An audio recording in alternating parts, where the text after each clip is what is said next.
Saturday morning cruise.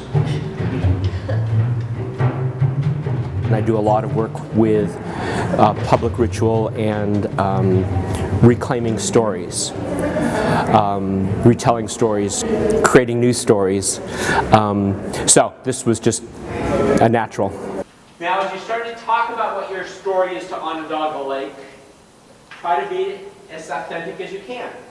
So some of your stories might be, it was invisible to me until 5 minutes ago. Didn't exist. I really like this class because I didn't really know much about Lake Onondaga, so it's definitely been really informative, so it's cool. So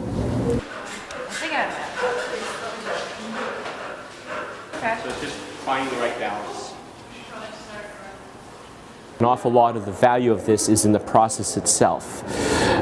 Doing some thought information sharing, doing some hands-on craft building while little conversations happen, miscellaneous little bits of conversation, some of them focused, some of them not focused, but there's an awful lot of value that happens that way versus a lecture hall, which has its own value for sure, but this is a different value.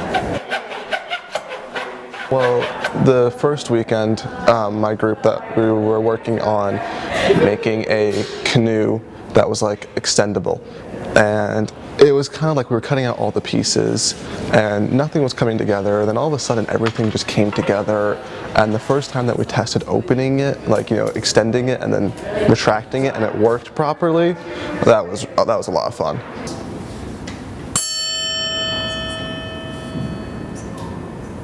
Onondaga Lake, a once mysterious place, what secrets you hold? Puppets broke the seriousness of the conversation because puppets are ultimately ridiculous. And so to bring in a certain amount of joy and awe and majesty and surprise into the public conversation was important to me. Also important that children have a voice in the public conversation, since they're going to be inheriting whatever we do. So it was all kind of another natural way of moving.